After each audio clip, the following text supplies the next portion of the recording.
Do you have a suggestion for a Rockstar Impact Podcast guest? Go to impactpodcast.com and just click Be a Guest to recommend someone today. This edition of the Impact Podcast is brought to you by ERI.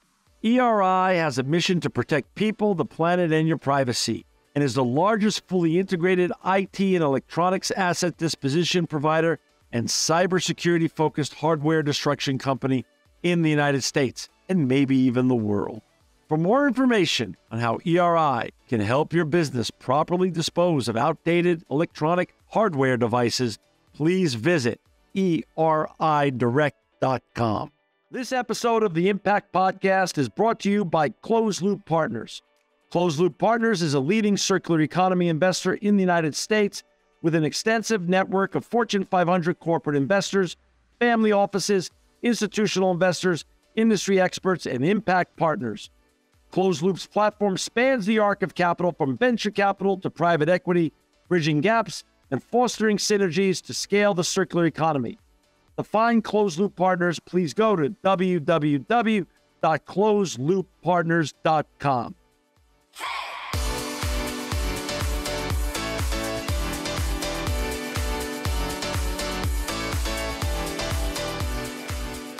Welcome to another edition of the Impact Podcast. I'm John Shigeri, and I'm happy to have with us today Aidan McKenna. He's the Regional Director of the Americas for Enterprise Ireland. Welcome to the Impact Podcast, Aidan.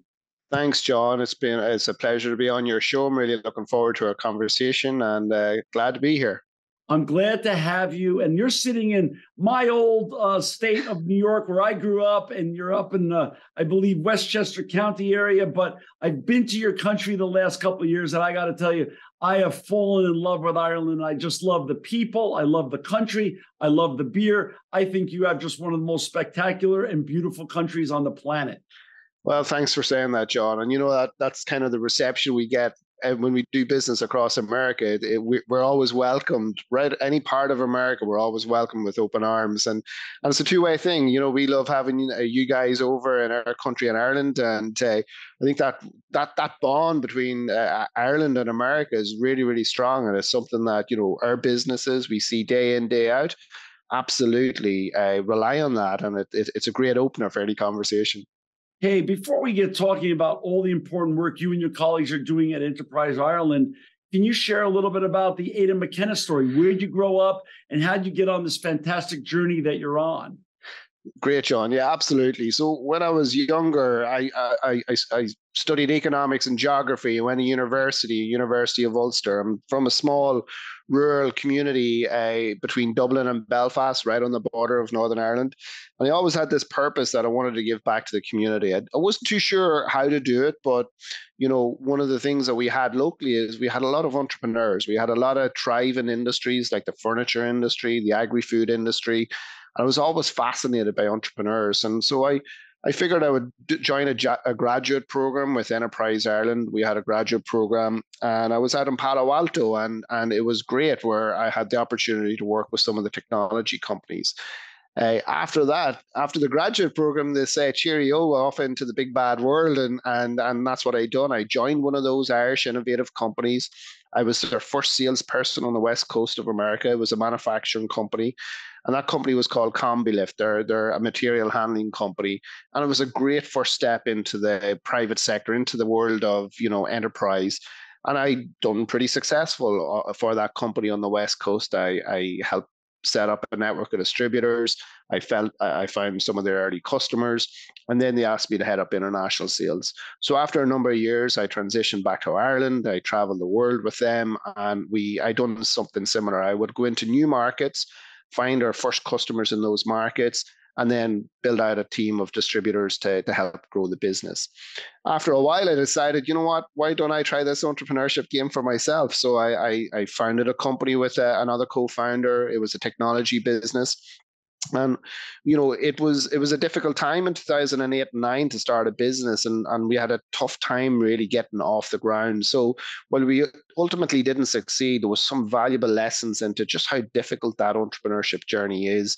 You know, having personally gone through it, raised some seed money, tried to bring a product to market and get the market product fit right and validated. It was a challenge, but it gave me a unique perspective to the startup world and working with entrepreneurships. Then after a few years, I came back to Enterprise Ireland. I was on this side of the table where I could sit across and share my experience of growing and scaling a business internationally, and also having the startup perspective. And so I was one of those investment advisors in Enterprise Ireland, where we led investments into some of our companies, advised them on company strategy, on growing internationally. And yeah, and now in my new role, I'm here heading up a team in Enterprise Ireland across Americas. We have 6 offices, 50 staff.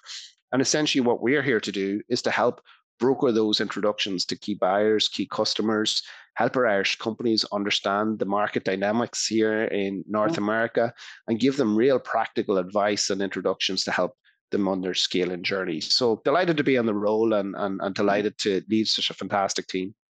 And so when you say North America, so that covers Canada and Mexico as well, the whole, so it's all throughout? Yeah, and I've also responsibility for Americas as well. However, I think, of the scale of exports, North America represents about 5.5 billion in terms of exports from Irish Indigenous owned companies. Wow. And it's really interesting fact, John, we have about 900 active companies targeting North America, and of those 900 companies, they probably employ about 100,000 US people. Ireland is actually the 9th largest source of foreign direct investment into North America, into the US specifically. So for such a small country of 5 million people, we kind of punch above our weight. We're very much globalized, and we think global from day one. And I think that's something that we in Enterprise Ireland very much focus on, those entrepreneurs that want to go global early. So let's talk about that. So, you're one of your main roles is supporting the great entrepreneurs out of Ireland. Well, how do you go about doing that? And why is it important not to be focused just on profitability, but also on sustainability and impact? Now, and I'm just going to tell you, I have to believe that sustainability is part of your DNA and culture of Ireland, because when I was there, it might have been one of the greenest countries I've ever seen. Ever. I mean, the green is as far as the eye could see in terms of the beautiful countryside that you have there. Yeah, I think so, and I think we're blessed, and we have some great natural resources, and the food industry and the agri-food industry is phenomenal there. We have a very sustainable way of producing food in Ireland, and a lot of our companies have food exports as well. But the sustainability journey, when we think of a sustainable company, we want those companies to be resilient, to create jobs, ideally create jobs, not just in cities and towns, but in rural communities as well. Right. So when we look to invest and support those startups and those entrepreneurs, we kind of have a key criteria.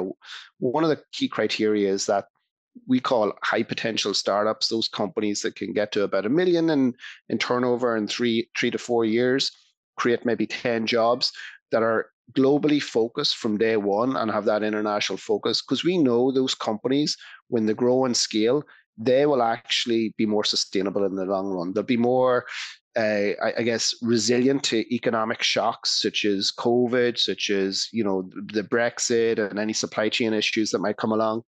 The other thing that we do when we support entrepreneurs and startups, we focus on diverse teams. All the evidence internationally will show that the more diverse a management team or a startup team, the more successful they're going to be. Specifically, when we looked at our portfolio of startups that we supported and invested in 2012, only 8% were female-led. We developed a couple of initiatives to encourage more senior leadership development for females, women in business. We had a specific strategy to target investment towards female-led entrepreneurs. And just last year, when we invested in about 161 companies, a third of those were female-led. And that bodes well for more diversity, more inclusion, and ultimately more successful businesses going forward. Right. And finally, sorry, I want to understand one thing though. Yeah. So wait a second. So you're investing in these companies or just supporting them? Great point. I should have clarified, John. Yeah, Okay. so by deal count, we act as a VC as well. So we'll Oh, take an equity stake. We're actually, by deal flow, we're the largest VC in Europe. what? So yeah, absolutely. So we will make equity investments alongside private investors and seed investors as well. And the other thing that we do is we're a limited partner in a number of seed and venture funds as well. So while we don't want to own the market, we'll absolutely help create that market for diverse investors, investor portfolios, and give our startups every opportunity to get supported. So really, we've become very akin to the terminology here in California and in the startup world in the United States, as the term the term of art is incubators, and really you've become the major incubator for great entrepreneurs coming out of Ireland. Yeah, I think we've had some good success. We've had some great success stories, and I might get to those in a few moments. But we also, as a government entity, we want to make sure that the enterprise ecosystem is equitable and accessible. So Yes. we support third level research. We help companies commercialize third level research institutes commercialize that research. We have technology gateways that provide access for SMEs into third level research teams. We also look at regions that maybe have an infrastructure deficit, a rural community that does not have a university, and we'll bring a hub and spoke model to that region, and we'll say, what is the sector here that is being underserved? Is there a project that we can invest in? And we'll work with industry and academia towards a model of actually improving that enterprise and entrepreneurship ecosystem as well. So we've made some significant investments in Ireland to support the entrepreneurship ecosystem. For our listeners and viewers who've just joined us, we've got Aidan McKenna with us. He's the Regional Director of Americas for Enterprise Ireland. To find Aidan and his colleagues and all the important and great work they're doing to support the wonderful entrepreneurs from Ireland, please go to www.enterprise-ireland.com. So let me understand this. You represent the Americas, more particularly North America, but the Americas. Yeah.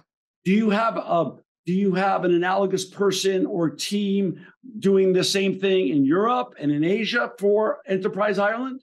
Absolutely, and we have a network of international offices around the globe. So we have offices in Asia, Japan, Australia, the Middle East, right throughout Europe, Scandinavia. So we have a team, and I think because we're such a small nation, and our companies are thinking global from day one, our own domestic market of 5 million people is far too small. So a lot of our companies are actually exporting from day one, and it's our network that can help them find those first customers, help them find key channel partners.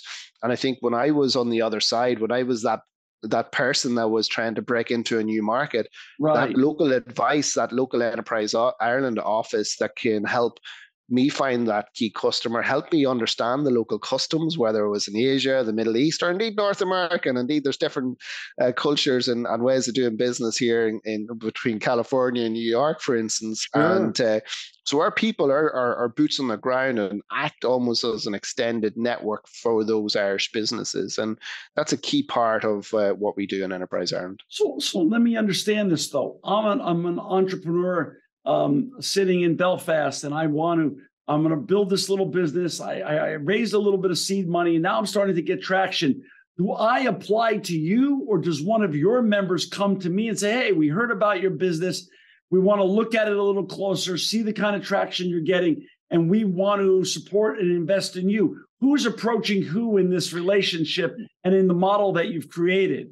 Yeah, so it's a little bit two ways. Sometimes we'll take an active focus on spinning out research and research teams. So of the 161 investments we made last year, 13 of them were spun out of academic research. And wow, typically we would put funding supports into those particular programs. We want more IP, innovative-led companies to grow and scale internationally.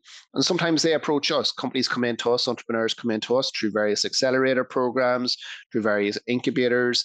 And they'll say, look, we're developing a business here. We have some seed investment. Would you guys be willing to match it? We'll do the due diligence. And then typically we follow the founders all the way through that journey, all the way from startup to grow up to scale up and hopefully market leaders in their own right. And, if those companies become multinationals in their own right, we'll see if we can offer anything to support them in launch new products, new services, in new and new markets internationally. So we very much work very closely with a cohort of about 4,000 or 5,000 client companies. Wow. We probably invest anywhere between 100 to 170 companies a year. So last year we invested 27 million in 161 companies.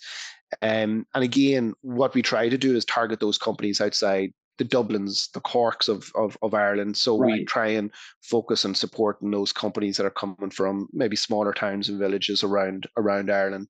And that's a really good return on our investment as well back into the Irish economy. That's so wonderful. Then with all those 6 or 7,000 portfolio companies, you truly are running almost like you said, some version of a VC model, private equity model, incubator model. It's a little bit of a blend. Do you have a way for all of your entrepreneurs to communicate with each other and share best practices since they're part of the greater enterprise of Enterprise Island? I mean, is there a way to communicate with one another? Absolutely, John. I'm glad you brought it up because one of the programs that we focus on not only the entrepreneur development, but also the management development and capability of these companies. So within Enterprise Ireland, we have a scaling team, a client development team that when we have some flagship programs such as Leadership for Growth. And Leadership for Growth typically takes a company that is at least 5 million in revenues. We take their senior leader and we take them on it's like an executive MBA, John, where they come off site. They spend a couple of days with a peer network, typically a cohort of 20 to 30 like-minded companies. And what we've found is that all these businesses at various stages have common challenges. They might be in different markets, different Sure. sectors, but entrepreneurship can be a lonely journey sometimes, and you need a fellow entrepreneur to sound off ideas. And that network becomes very valuable. So each probably every 2 years we run this program, and what we found is that alumni stay in touch. They grow, they learn, they keep in That's touch with great. each other. And it's just one example of the way we've supported our companies. Sometimes we have a specific call to action around, let's say, climate and sustainability. Yeah. After we come out of COVID, we really prioritized our companies, targeting what they could do to become more sustainable. We surveyed our clients and we found that only 23% of them, coming out of COVID, really had any sustainability plan for their business. And so what we decided to do, we launched a fund to help drive, better decisions, better management support, to develop high-level climate action plans for their business, to help them decarbonize and actually help focus on their supply chain in the first instance, get some early wins and develop a plan and see how they could become more energy efficient as well. So within that, 23%, probably this year, we're up to 80% of the companies that are now developing sustainability plans and are actually taking active steps to reduce their carbon impact, look at products and services, and furthermore, position themselves to be leaders in this space and actually be an early advantage, get an early position in the market to come to the market with this transition to low carbon. When you study the history of the startup world and the innovation world of the United States, Silicon Valley still, is the place that, even though there's many others that have grown up in the United States in the last 15 years, Austin and Silicon Alley in New York and in the biotech world in San Diego, Silicon Valley with its nexus to the VC money and to Stanford University and other great institutions seems to have been the place where so many of our great brands, iconic brands, were born in the United States. Why Ireland? Why does Ireland punch above its weight, as you say, with regards to entrepreneurship and why it's focused on entrepreneurship? What was the catalyst there to make it such an entrepreneurial country? Yeah, it's a great question. We've exported some great talent as well, like John and Patrick Collison of Stripe. They Sure. started their school and their life in Limerick in Ireland, and have built Stripe to be a phenomenal company. We have lots of other Irish multinationals and leaders, and I think we have a really good education system in Ireland. I think Mm. a lot of US companies actually come to Ireland to set up their European headquarters and be that gateway to Europe. So we're a part of the EU. We're the only English-speaking country now in the EU since the UK voted to leave the EU, and we have a unique global perspective and that common thread we talked about at the top of the show, John. Like we have a lot of Right. similarities, but there's always that view that our domestic Irish economy is too small. That if you want to be successful in business, you got to think outside of Ireland. So yes, you can find great talent, great engineering skills, great talent to build a business in Ireland, but ultimately you have to scale that business and grow internationally. And part of the thing that we do here in Enterprise Ireland in Americas, John, we encourage our clients to set up operations in North America. Hire local, get to know the local ecosystem, get embedded into it, because we know that when businesses grow and scale and set up operations here in the US, ultimately they're going to be more successful. They're going to have a greater chance of succeeding, and that in turn, that investment goes back into Ireland as well. How does this work though? I'm an entrepreneur and I have a hot and up and coming brand in Ireland. And now I become a member of Enterprise Ireland. And now I'm on the phone one day with Aidan McKenna. And Aidan says, okay, now your next move is you're going to open up an office here in New York, and you're going to bring your brand to the United States. But the next day I have a call with your colleague out of Paris. And he goes, no. Your next move to bring your hot brand is here to the EU, and you're going to set up a beautiful office here in Paris, and I'm going to show you the office when you come over here. And then the next day, he has a conversation with your colleague in Singapore. He says, "I'm going to bring you to Asia, and Asia is the future of the planet."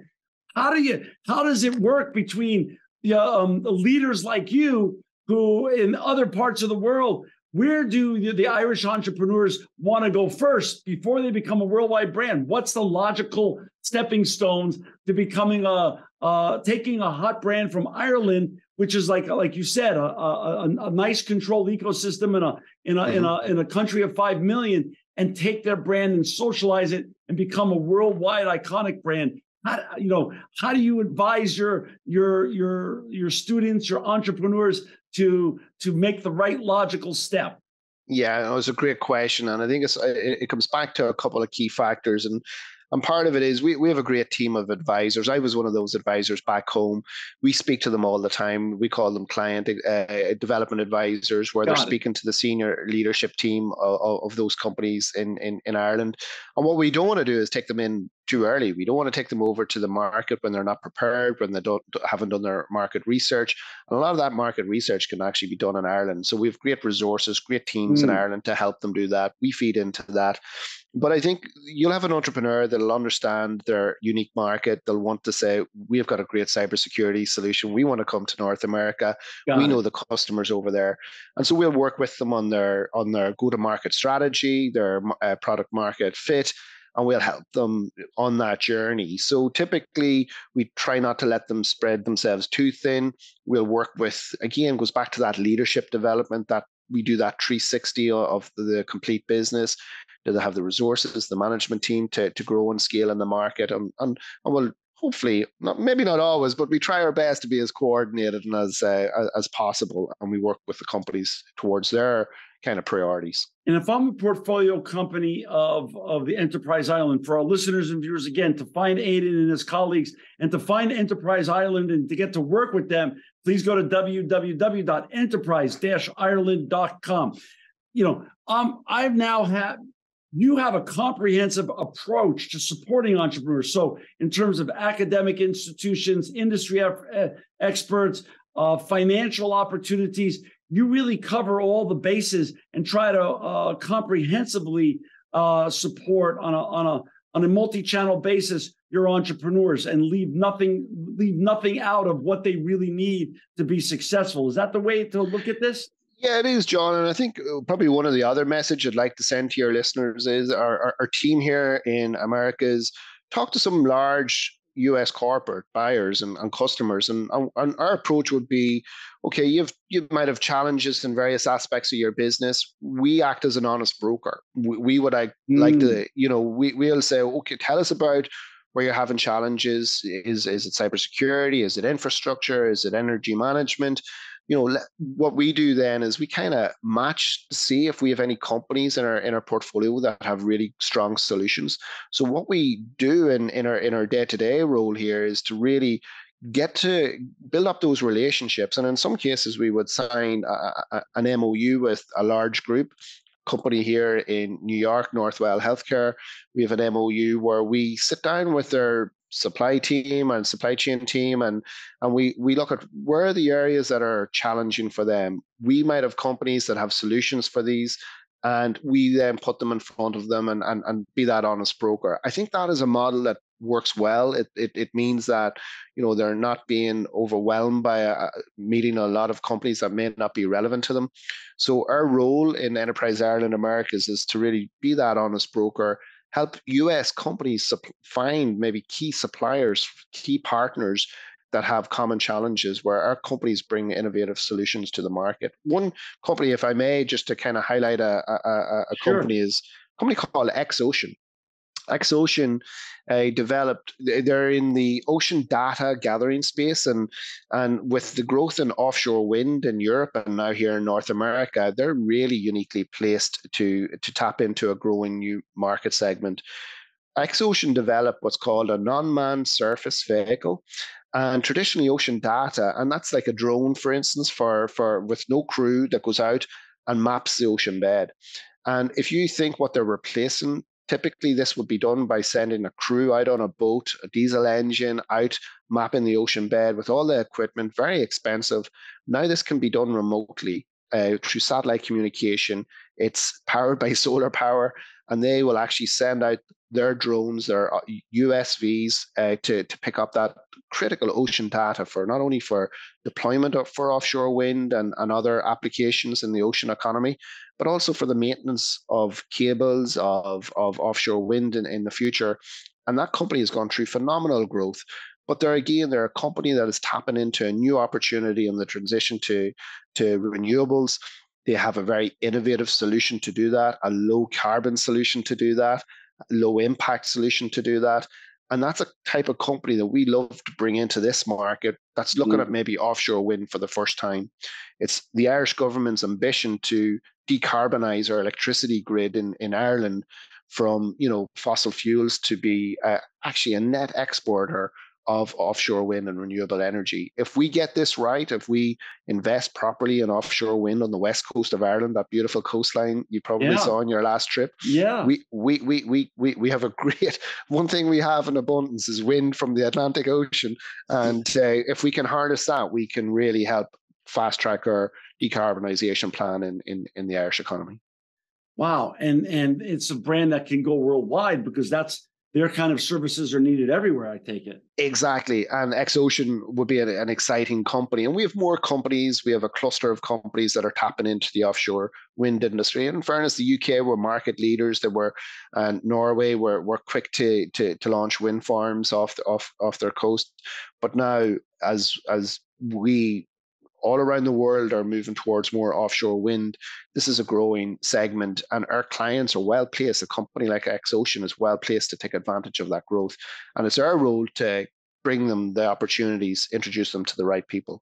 Aidan, is there a point where companies graduate outside of Enterprise Island once they get to X amount, 20 million in sales, 100 million in sales, or do you once a member, always a member of Enterprise Island? How does it work?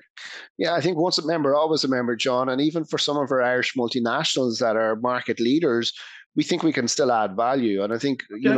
one of the things we do is look at maybe as they maybe diversify, whether it's into new markets or whether they're diversifying into new products and services, we'll always have access to people that can help them. And I think, one of the things that we'd like to do in Enterprise Ireland is to have more scaling startups, Irish companies remain Irish longer. So, we had this phenomenon where, the latest Irish technology or services company would grow to a certain point and they would get a great exit. But, that exit would mean that their headquarters would move maybe to another country.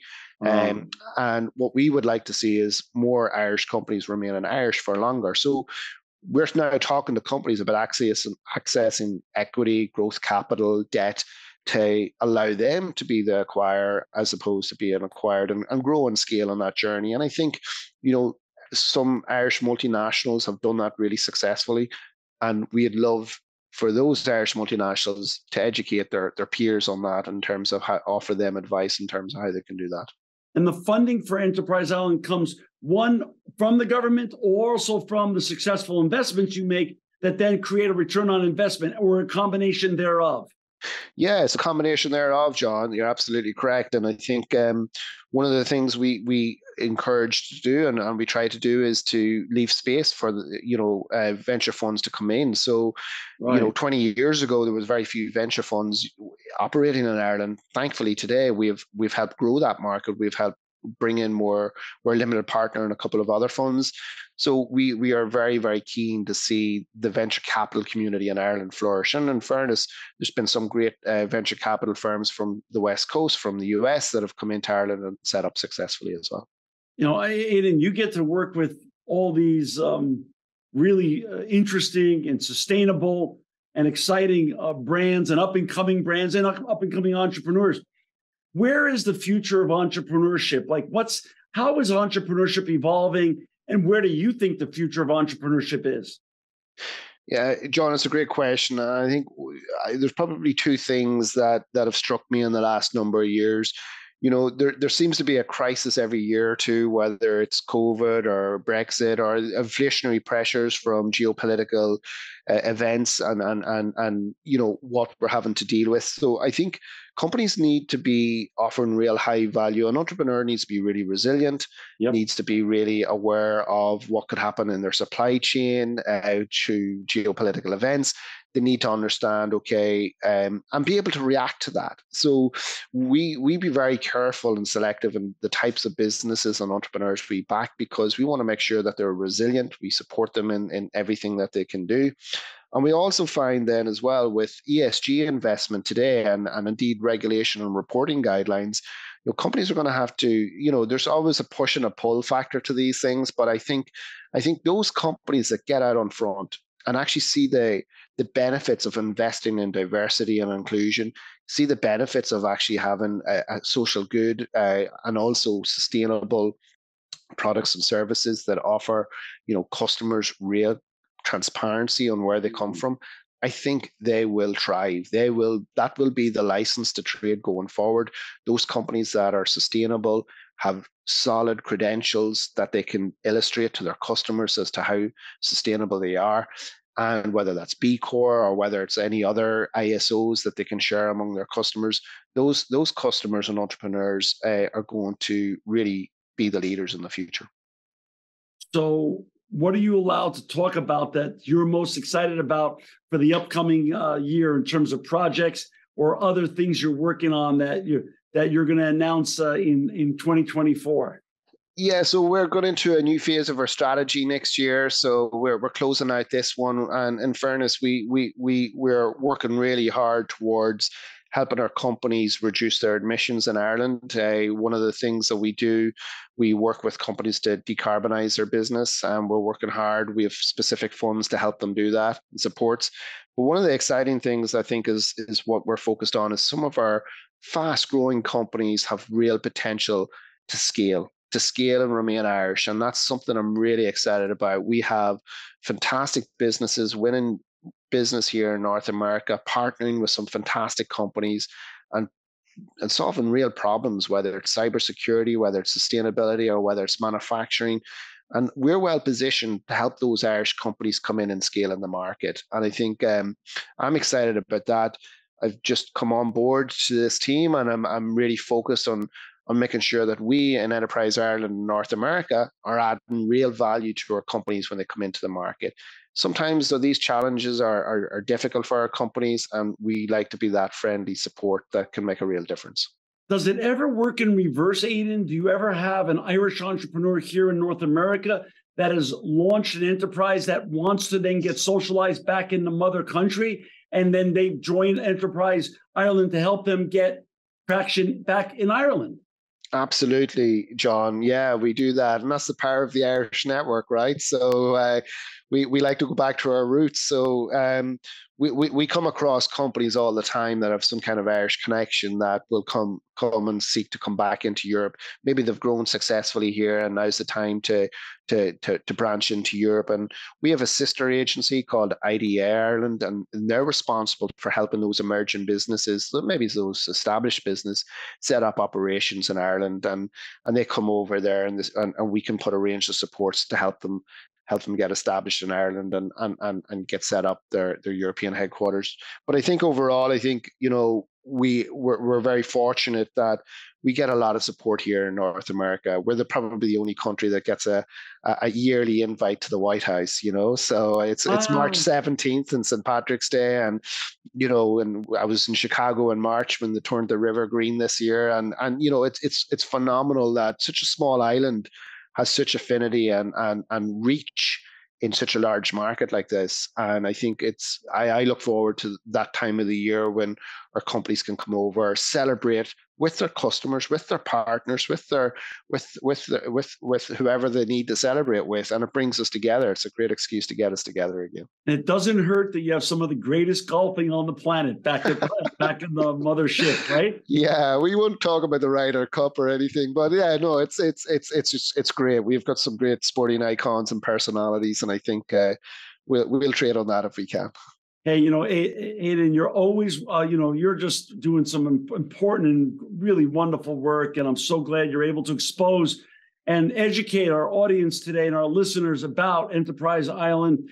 But what I'd love you to do is know that you're always welcome back on the show. And what I'd love to do next time is for you to come back on and bring 2 or 3 of your favorite entrepreneurs on with you and let them share their journey, starting up their business in Ireland, and then working with you, bringing them here to North America and scaling their business. I think our listeners and viewers would just love to hear from the entrepreneurs with you and understand how the experience really works from their perspective as well. John, that'd be great. And it sounds like a great St. Patrick's Day show for you. So we should aim for that. You're on. That will be our St. Patrick's Day show next year. You are on it. I love it. So I love that idea. That's wonderful. And for our listeners and viewers, to find Aidan McKenna and all of his wonderful colleagues that are doing this very important work, bringing Irish enterprises here to the United States and beyond, please go to www.enterprise-ireland.com. Aidan McKenna, thank you for joining us today in the Impact Podcast, and thank you and your colleagues for making the world a better and greener place. Thank you, John. Pleasure. This edition of the Impact Podcast is brought to you by Engage. Engage is a digital booking platform revolutionizing the talent booking industry. With thousands of athletes, celebrities, entrepreneurs, and business leaders, Engage is the go-to spot for booking talent, for speeches, custom experiences, live streams, and much more. For more information on Engage or to book talent today, visit letsengage.com. This edition of the Impact Podcast is brought to you by ERI. ERI has a mission to protect people, the planet, and your privacy, and is the largest fully integrated IT and electronics asset disposition provider and cybersecurity-focused hardware destruction company in the United States, and maybe even the world. For more information on how ERI can help your business properly dispose of outdated electronic hardware devices, please visit eridirect.com.